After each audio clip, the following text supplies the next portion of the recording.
Good morning बच्चों।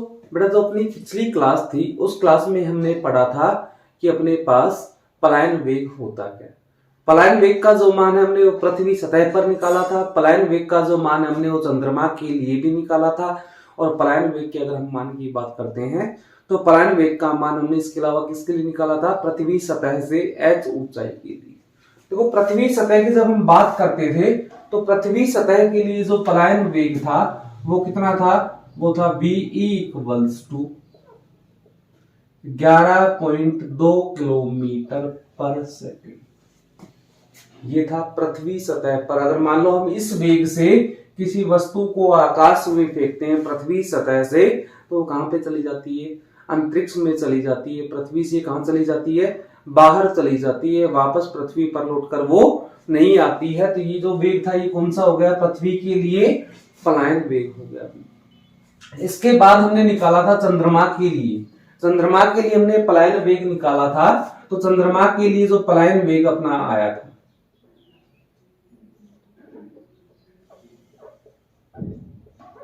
ये आया था V इक्वल्स टू 2.38 किलोमीटर पर सेकेंड। मतलब अगर चंद्रमा की सतह से हम किसी वस्तु को इतने वेग से फेंकते हैं, इतने वेग से हमने किसी वस्तु को चंद्रमा की सतह से कहां फेंक दिया? ऊपर की ओर फेंका, तो वो वस्तु चंद्रमा का जो गुरुत्वीय बल है, चंद्रमा का जो गुरुत्वाकर्षण बल है, उससे कहां निकल जाएगी? बाहर निकल जाएगी। वापस लौटकर चंद्रमा पर नहीं आएगी। तो ये चंद्रमा के लिए पलायन वेग था। और ये किसके लिए था? तो ये जो अपना पलायन वेग है ये था पृथ्वी के लिए। हमने चंद्रमा के लिए और पृथ्वी के लिए किसका मान निकाल लिया था? पलायन वेग का मान निकाल लिया। ठीक। अब इसके आगे देखो, अगला जो आज का अपना टॉपिक है वो टॉपिक है कि चंद्रमा पर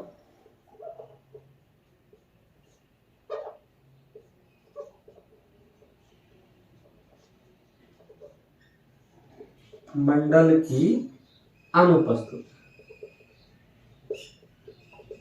ये अपना आज का टॉपिक है कि जो चंद्रमा होता है उस पर जो वायुमंडल है वो कैसा होता है? अनुपस्थित होता है। चंद्रमा पर वायुमंडल नहीं होता। इसके पीछे बेटा कारण क्या है? तो बेटा इसके पीछे सबसे बड़ा कारण है पलायन वेग। क्या इसके पीछे सबसे बड़ा कारण? पलायन वेग। अगर हम बात करते हैं वायुमंडल की, बात करते हैं किसकी बात करते हैं? वायुमंडल की। तो वायुमंडल के जो कण होते हैं, वायुमंडल जो होता है वो छोटे छोटे कणों से मिलकर बना है। धूल मिट्टी के कण हो गए, वायु हो गई, गैस होगी, इन सबसे मिलकर क्या बना है बेटा? वायुमंडल बना। वायुमंडल जो होता है उसका वर्ग माध्य मूल वेग, वर्ग माध्य मूल वेग वो होता है 2.5 किलोमीटर पर सेकेंड। मतलब वायुमंडल 2.5 किलोमीटर पर सेकंड के वेग से क्या करता है? उसके जो कण होते हैं उसके अंदर वो इस वेग से क्या करते हैं? गति करते हैं। इसका कौन सा वेग होता है? वर्ग माध्य मूल वेग, अधिकतम वेग होता है। लेकिन चंद्रमा की सतह से अगर हम बात करें तो चंद्रमा की सतह से किसी वस्तु को भार भेजने के लिए हमें कितना बल वेग चाहिए? तो हमें चाहिए 2.38 किलोमीटर पर सेकंड। इतना वेग हमें चाहिए किसी वस्तु को चंद्रमा की सतह से भार भेजने के लिए। ठीक है। अब देखो ये तो हो गया चंद्रमा का पलायन वेग और ये वायुमंडल का वेग हो गया। वायुमंडल का बेटा जो वेग होता है वो चंद्रमा के लिए वेग से कैसा है? अपने पास ज्यादा है। चंद्रमा से निकलने के लिए 2.838 चाहिए, लेकिन वायुमंडल का जो वेग होता है वो होता है 2.5 किलोमीटर होता है। मतलब इस पलायन वेग से, चंद्रमा के पलायन वेग से जो अपने पास वायुमंडल होता है, इस वायुमंडल का वेग कैसा होता है? अधिक होता है। इसलिए जो वायुमंडल है वो चंद्रमा की सतह से क्या कर जाता है? पलायन कर जाता है। कि अपने पास जो वायुमंडल है ये वायुमंडल चंद्रमा की सतह से पलायन कर गया। और जब चंद्रमा की सतह से वायुमंडल पलायन कर जाएगा, वहां से निकल जाएगा, पलायन का मतलब वापस वहां पे नहीं आएगा, तो ऐसी स्थिति में चंद्रमा पर वायुमंडल क्या होता है? अनुपस्थित होता है। तो आया समझ में कि चंद्रमा पर वायुमंडल अनुपस्थित क्यों रहता है? तो चंद्रमा पर होता क्या है बेटा? चंद्रमा के लिए जो किसी वस्तु का पलायन वेग होता है वो होता है 2.38 किलोमीटर पर सेकंड। और वायुमंडल का जो वेग होता है वो होता है 2.5 किलोमीटर पर सेकंड। ये होता है वायुमंडल का। तो ऐसी स्थिति में वायुमंडल का जो वेग है वो पलायन वेग से ज्यादा होता है, और जब वायुमंडल का वेग पलायन वेग से ज्यादा है तो वायुमंडल वहां से क्या कर जाएगा, पलायन कर जाएगा, वहां से क्या निकल गया, बाहर निकल गया। ऐसी स्थिति में चंद्रमा पर वायुमंडल क्या रहता है, अनुपस्थित रहता है। ठीक है, इसके बाद अपना अगला जो टॉपिक है वो है कक्षीय वेग। तो आज हम पढ़ेंगे कि कक्षीय वेग होता क्या है।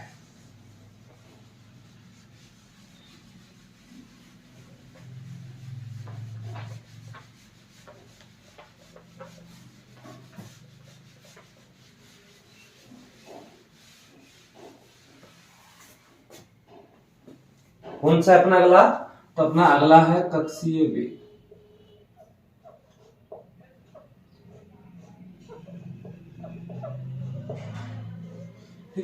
कक्षीय वेग देखो बेटा होता क्या, कक्षीय वेग को समझने के लिए हमें पता होनी चाहिए तीन चीजें। क्या क्या, कि ग्रह क्या होते हैं, उपग्रह क्या होते हैं, और बेटा उपग्रह कितने प्रकार के होते हैं।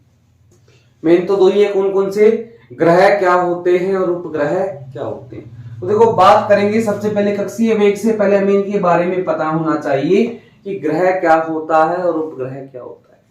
अगर बात की जाए ग्रह की, तो देखो ग्रह होता क्या है बेटा, इस ब्रह्मांड में अनेक प्रकार के पिंड है, अनेक प्रकार के पिंड इस अंतरिक्ष में विद्यमान, इस आकाश, मतलब वो पिंड सारे के सारे आकाशीय पिंड है, उस ब्रह्मांड में क्या है, विद्यमान। बेटा इनमें से लगभग आधे से ज्यादा जो पिंड है, मतलब जो इस आकाश गंगा की पिंड है, वो इस आकाश गंगा के सूर्य के चारों तरफ चक्कर लगाते हैं। कुछ पिंड ऐसे दूसरी आकाश गंगा जो होगी उसके जो पिंड होंगे वो वहां के सूर्य के चारों तरफ चक्कर लगाते हैं। तो होते क्या है कि ऐसे आकाशीय पिंड होते हैं अपने पास कि इस अंतरिक्ष में कुछ पिंड ऐसे होते हैं जिनको हम क्या बोल रहे हैं, आकाशीय पिंड।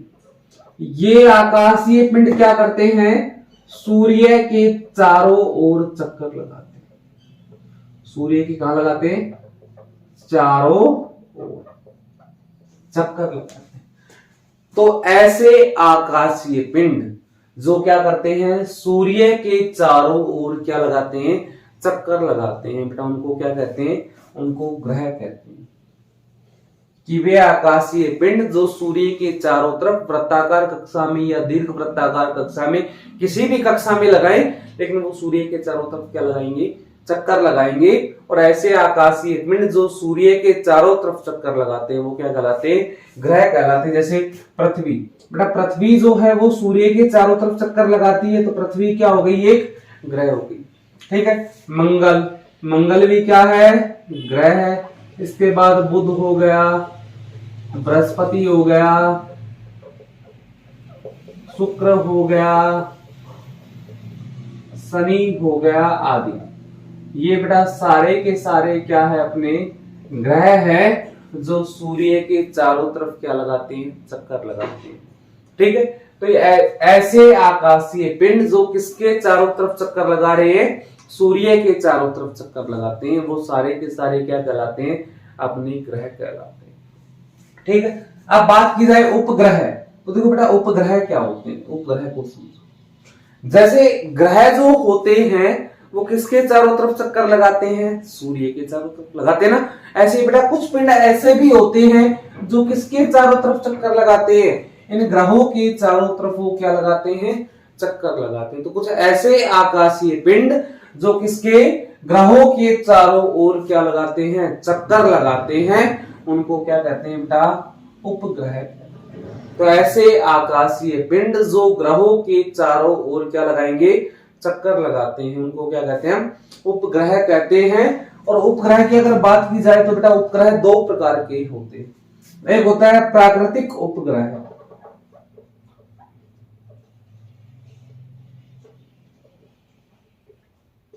और दूसरा होता है कृत्रिम उपग्रह।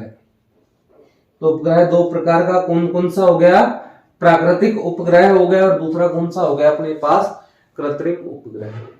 अगर मैं बात करता हूं प्राकृतिक उपग्रह की, तो देखो प्राकृतिक उपग्रह होता है ऐसे पिंड जो प्रकृति में पाए जाते हैं, अंतरिक्ष में पहले से जो पिंड विद्यमान है वो, और किसके चारों तरफ चक्कर लगाते हैं, वो ग्रह के चारों तरफ चक्कर लगाते हैं। तो ऐसे आकाशीय पिंड जो प्रकृति में पूर्व से विद्यमान है, उनको बनाया नहीं गया, वो प्रकृति में पहले से थे उपस्थित, और वो ग्रह के चारों तरफ क्या लगाते हैं, चक्कर लगाते हैं, क्या कहलाएंगे, प्राकृतिक उपग्रह कहलाते हैं। जैसे अगर बात की जाए चंद्रमा, तो बेटा चंद्रमा जो है वो होता क्या है, तो वो पृथ्वी का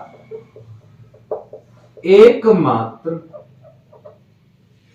प्राकृतिक उपग्रह है, प्राकृतिक उपग्रह है। तो चंद्रमा जो है वो अकेला एक प्राकृतिक उपग्रह है, किसके लिए, पृथ्वी के लिए। ये किसके चारों तरफ चक्कर लगाता है, तो ये पृथ्वी के चारों तरफ चक्कर लगाता है। तो चंद्रमा पृथ्वी का एकमात्र प्राकृतिक उपग्रह है, इसके अलावा पृथ्वी का कोई प्राकृतिक उपग्रह नहीं। ठीक है, तो ऐसे ही पिंड जो अंतरिक्ष में विद्यमान है, प्रकृति में विद्यमान है, और वो किसके चारों तरफ चक्कर लगाते हैं, ग्रह के चारों तरफ चक्कर लगाते हैं, वो क्या कहलाते हैं, तो वो कहलाते हैं प्राकृतिक उपग्रह। अब अगर हम बात करें कृत्रिम उपग्रह की, तो मानव द्वारा निर्मित जो उपग्रह होते हैं, कौन से, मानव द्वारा निर्मित।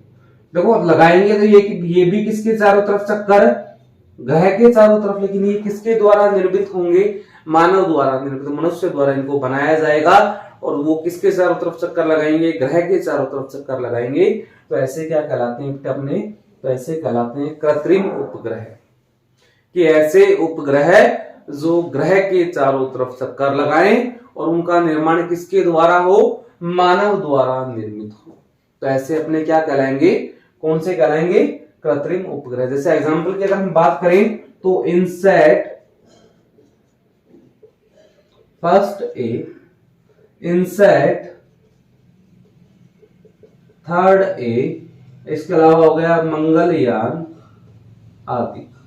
ये बेटा सारे के सारे भारत के उपग्रह है, जो भारत के द्वारा कहां पे छोड़े गए हैं, अंतरिक्ष में छोड़े गए। ठीक है, और भी ऐसे बहुत ज्यादा, लेकिन मैंने तीन नाम लिखे, INSAT first A, INSAT third A and Mangalyaan. बेटा मंगलयान कहां पे छोड़ा गया था, ये भारत के द्वारा छोड़ा गया था, किसके लिए, मंगल ग्रह पर छोड़ा गया। तो ये जो मंगलयान है कहां पे चक्कर लगा रहा है, मंगल ग्रह के चारों तरफ चक्कर लगा रहा है। तो ये है तो उपग्रह, लेकिन मंगल ग्रह का है। ठीक है, ये दोनों उपग्रह है, ये पृथ्वी के लिए है, इनसैट फर्स्ट है, इनसैट 3 है, दोनों के दोनों पृथ्वी पर भेज देंगे। ठीक है, अगर बात की जाए इनसैट, बट तो इनसैट की बेटा फुल फॉर्म क्या होती है, शॉर्टकट है, इसका मतलब होता है इंडियन नेशनल सैटेलाइट, भारतीय राष्ट्रीय उपग्रह, इंडियन नेशनल सैटेलाइट। तो ऐसे उपग्रह जो मानव द्वारा निर्मित है वो क्या कहलाते हैं, कृत्रिम कहलाते हैं, और जो प्रकृति में खुद विद्यमान होते हैं। और उपग्रह होगा क्या, जो ग्रह के चारों तरफ क्या लगाएगा, अपना चक्कर लगाएगा। ठीक है, अब देखो प्राकृतिक की अगर मैं बात करता हूं तो वो क्या होगा, वो प्रकृति में पहले से विद्यमान होगा, लेकिन वो भी किसके चारों तरफ चक्कर लगाएगा, अपना ग्रह के चारों ओर वो क्या लगाएगा, चक्कर लगाएगा। ठीक है, अब ग्रह हो गया और अपना क्या हो गया, उपग्रह हो गया। अब आते हैं बेटा अपने टॉपिक पे, और अपना टॉपिक क्या है, कक्षीय वेग। तो देखो कक्षीय वेग होगा क्या, कक्षीय वेग जो होता है बेटा वो किस किस के बीच में निकाला जाता है हमेशा, उसके लिए हमें ग्रह के बारे में पता होना चाहिए और उपग्रह के बारे में पता होना चाहिए। बिना ग्रह और बिना उपग्रह की सहायता से आप कक्षीय वेग को नहीं समझा सकते। तो कक्षीय वेग को समझाने के लिए हमें किस किस की जरूरत है, ग्रह की जरूरत है और उपग्रह की जरूरत है। ठीक है, तो ग्रह और उपग्रह की बात हो गई अपने। अब आते हैं कक्षीय वेग पर। देखो कक्षीय वेग होता क्या है, तो कक्षीय वेग को समझो कि अपने पास होगा क्या कि कोई ग्रह है और उपग्रह उसके चारों तरफ क्या लगा रहा है बेटा, चक्कर लगा रहा है। तो होगा क्या कि वह न्यूनतम वेग, कि वह न्यूनतम वेग,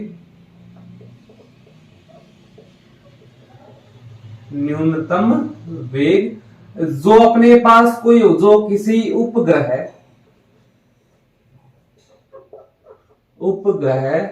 को ग्रह की कक्षा में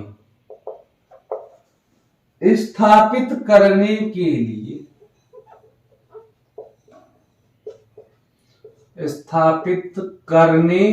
लिए, क्या है, आवश्यक है, वो कहलाता है बेटा क्या, कक्षीय वेग। एक ऐसा कम से कम वह वेग जो क्या करता है, जिसकी सहायता से हम किसी उपग्रह को कहां पे स्थापित करते हैं, ग्रह की कक्षा में स्थापित करते हैं। ग्रह कोई भी हो सकता है, चाहे पृथ्वी ले लो चाहे कुछ भी ले लो। अगर पृथ्वी की बात करोगे तो वो किसके लिए हो जाएगा, पृथ्वी के लिए हो जाएगा। ठीक है, तो ऐसा न्यूनतम वेग जो किसी ग्रह को कहां पर, उपग्रह की कक्षा में स्थापित करने के लिए ना, किसी उपग्रह को कहां पे, ग्रह की कक्षा में स्थापित करने के लिए आवश्यक होता है, उसको क्या कहते हैं, कक्षीय वेग कहते हैं। बेटा जो कक्षीय वेग होता है इसको VO से प्रदर्शित करते हैं, ऑर्बिटल VO, यानी कि इसको प्रदर्शित किया जाता है किससे, VO से प्रदर्शित किया जाता है कक्षीय वेग को। अब देखो हम मानते हैं अपने पास कि एक ऐसा वेग तो हो गया जो अपने पास उपग्रह को कहां पर, कोई भी अपने पास ग्रह है उसका निश्चित गुरुत्वीय क्षेत्र होता है, उस निश्चित गुरुत्वीय क्षेत्र में उसकी कक्षा में स्थापित करने के लिए, कक्षा का मतलब कि फिक्स उसका एक दायरा तय हो गया, उस दायरे के अंदर वो क्या करेगा, गति करेगा, किसके चारों ओर, ग्रह के चारों। ठीक है, तो होगी निश्चित कक्षा। ठीक है, तब देखो यहां पे भाई माना अपने पास स्मॉल m द्रव्यमान का क्या है, उपग्रह है। कितने द्रव्यमान का उपग्रह है, स्मॉल m द्रव्यमान का उपग्रह है, जो कैपिटल M द्रव्यमान के ग्रह के चारों ओर क्या कर रहा है, गति कर रहा है। भाई उपग्रह छोटा था, उसका द्रव्यमान स्मॉल m हो गया, और किसके चारों ओर गति करता है, तो कैपिटल M द्रव्यमान का कोई ग्रह है, इस ग्रह के चारों ओर वो क्या करता है, अपना गति कर रहा है। ठीक है, और दोनों के बीच की जो दूरी है r है, r क्या है, ग्रह तथा उपग्रह के मध्य की दूरी, किस किसके बीच की दूरी हो गई, ग्रह और उपग्रह के मध्य की दूरी कितनी हो गई बेटा, स्मॉल r हो गई। ठीक है, तो अपने पास स्मॉल m द्रव्यमान का एक उपग्रह था, कैपिटल M द्रव्यमान का एक ग्रह है। ठीक है, और स्मॉल r क्या है, ग्रह तथा उपग्रह के बीच की दूरी है। तो ये जो उपग्रह है ये इस ग्रह के चारों ओर इतनी त्रिज्या, ये उसकी दूरी हो गई ना, इस त्रिज्या की कक्षा में क्या कर रहा है, गति कर रहा है। इस त्रिज्या की कक्षा में वो कौन सी गति कर रहा है, वृत्ताकार गति कर रहा है, उस ग्रह के चारों तरफ क्या कर रहा है, अपनी गति कर रहा है। ठीक है, और किस वेग से गति कर रहा है, तो VO वेग से क्या करता है बेटा, गति करता है। VO कौन सा वेग हो गया, उसका कक्षीय वेग हो गया।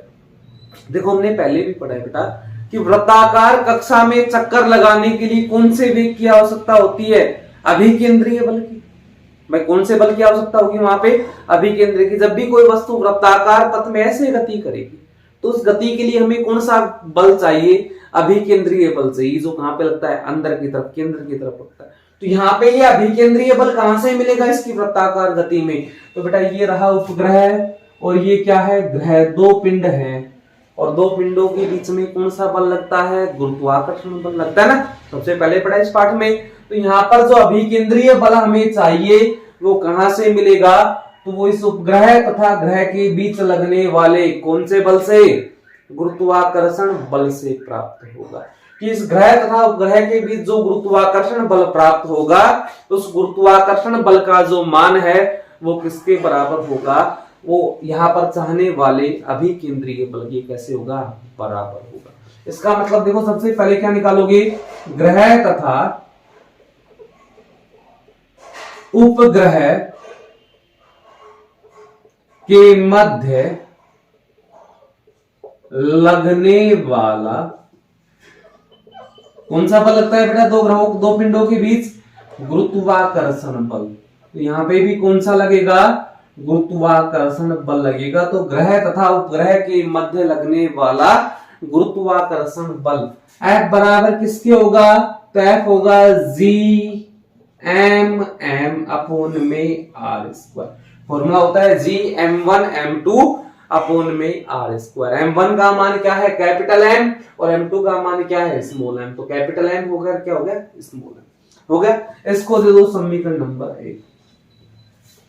वृत्ताकार गति, वृत्ताकार गति तो करेगा, वृत्ताकार गति में कौन से बल की आवश्यकता होती है, आवश्यक अभिकेंद्रीय बल।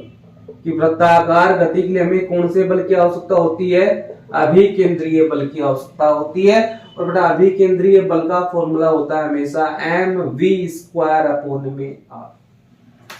m क्या है, उपग्रह का द्रव्यमान, v क्या है वेग, और r क्या है त्रिज्या। लेकिन यहाँ पर वेग हमने कितना माना है, तो हमने वेग माना है vo, तो इसकी जगह पर क्या लिखोगे, vo लिखिए। ये हो गया बल, इसको दे दो अपने पास समीकरण नंबर कितना 2। बेटा देखो ये भी बल है और ये भी बल है, ठीक है। और मैंने अभी अभी बताया था कि जो अभिकेंद्रीय बल हमें चाहिए वो कहां से प्राप्त होगा, गुरुत्वाकर्षण बल से प्राप्त होगा। तो दोनों कैसे हो जाएंगे, यहाँ पे बराबर होंगे, तो क्या आएगा, समीकरण 1 व 2 से क्या होगा, समीकरण 1 और 2 से देखो ये आ गया mvo² equals to g capital M small m upon में r स्क्वायर। दोनों बराबर हो गए क्योंकि दोनों बल थे अपने पास। r से क्या कैंसिल हो गया, एक r हो गया, m से क्या कैंसिल हो गया, स्मॉल m से हो गया स्मॉल m कैंसिल। अब आगे का मान देखो, यहाँ पे क्या बचा, तो यहाँ पे बचा vo² equals to g m upon में r। देखो ये बचा, यहाँ तो बचा vo, यहाँ पे बचा gm और अपॉन में क्या है r।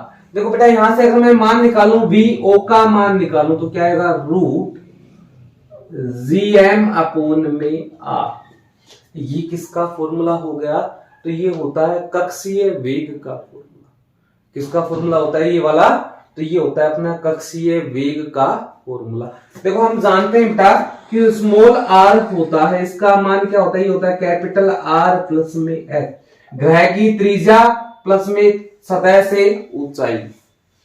भाई ग्रह की त्रिज्या हो गई कैपिटल R और h क्या हो गई, ग्रह की सतह से उपग्रह की दूरी।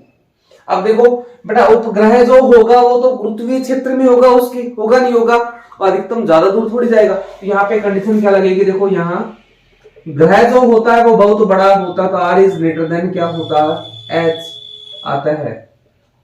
क्या करोगे बेटा यहाँ पे बताओ, जब R का मान h की तुलना में कैसा है, बड़ा, तो h को क्या मानोगे, h को या सबसे पहले लिखोगे, मान तो लिखो इसका इससे पहले। तो जब हम इसका मान लिखेंगे तो अपने पास क्या आएगा, तो यहाँ पे हमने लिख दिया कि स्मॉल r किसके बराबर होता है, कैपिटल R प्लस में h के। तो vo इक्वल्स टू क्या होगा, ये हो गया gm अपॉन में r प्लस में h हो गया मान। तो यहां से मान क्या आ गया अपने पास, ये आ गया gm अपॉन में r प्लस h। अब हमने कंडीशन लगाई कि जो r है अपने पास, इस r का मान h की तुलना में कैसा है, बहुत बड़ा है, h से बहुत ज्यादा है, तो h को क्या मानोगे, भी ना के बराबर यानी कि नगण्य मानने। h को भी नगण्य मान लो तो क्या आएगा, ये आ गया vo equals to root gm। h का मान 0 हो गया तो नीचे केवल क्या बचा, r बचा, क्योंकि h का मान तो कितना हो गया अपने पास, 0 हो गया। अब आगे देखो यहां से मान क्या आएगा, तो vo इक्वल्स टू क्या आया, ये मान आ गया। बेटा एक संबंध हमने पढ़ा है इसके अलावा, वो संबंध क्या है, तो वो संबंध है कि स्मॉल g होता है, इसका मान होता है gm अपॉन में कैपिटल R स्क्वायर। ये होता है स्मॉल g का मान। किसका मान है ये, स्मॉल g का मान। तो अगर मैं यहां से gm का मान निकालूं क्या हो जाएगा, ये हो जाएगा gr स्क्वायर। देखो gm का निकाल दिया तो भाग में था, कहां चला गया, गुणा में, तो gm इक्वल्स टू किसके हो गया, gr स्क्वायर। तो बेटा gm की जगह पर क्या लिखोगे, gr स्क्वायर लिखेंगे। रखो gm की जगह पर हम जब gr स्क्वायर रखेंगे तो अपने पास क्या आएगा मान,